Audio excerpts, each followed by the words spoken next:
is June 4. Last practice.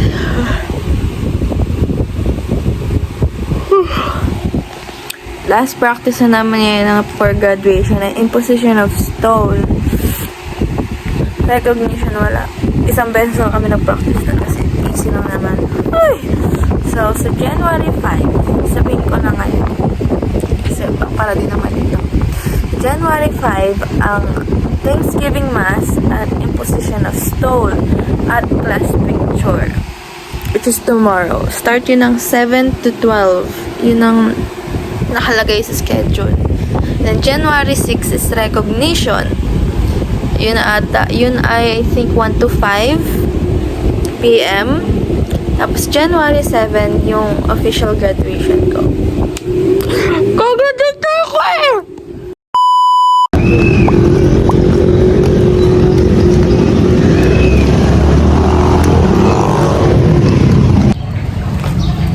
Balik akong school kasi nakalimutan doon yung stola.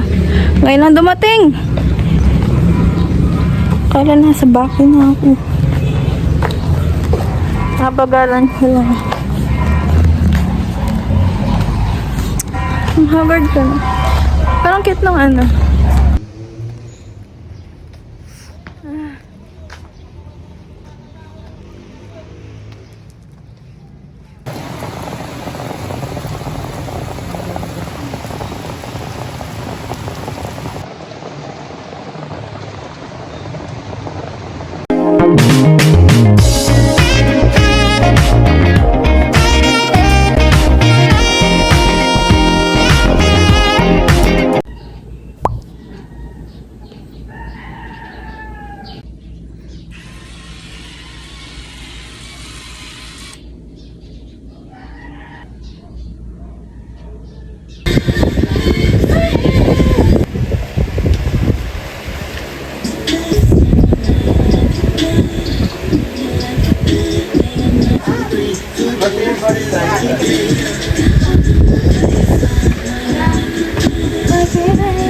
Dadalhin mo din yan?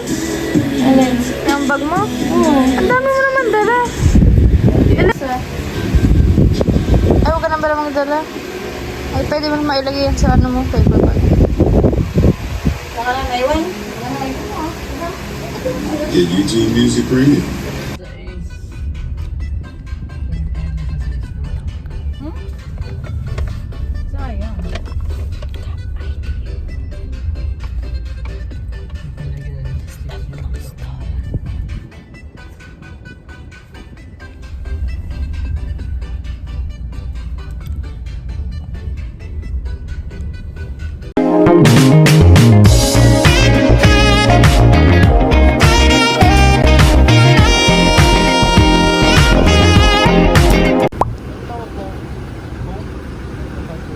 Sasak na lang po mga Miss, pwede po yung sa isang one-piece chicken po, yung ano na lang po. Bali siya, 3 po yung Hermes Garden.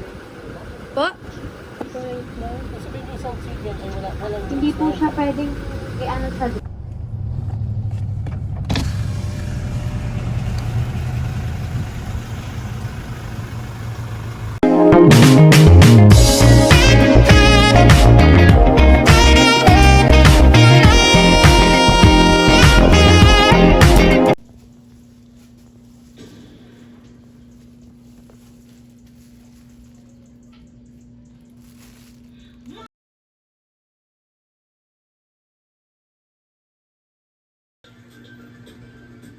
Ayaw.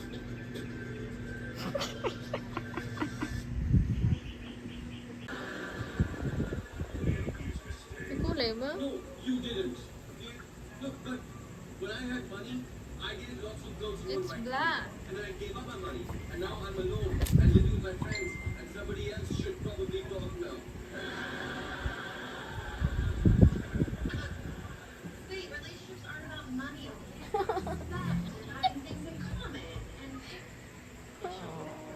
You and Leonard don't have anything in common. Maybe you should break up. You called on him. Walang kulay yung buhok. That's home from daycare. Wait lang, buksan ko ilaw.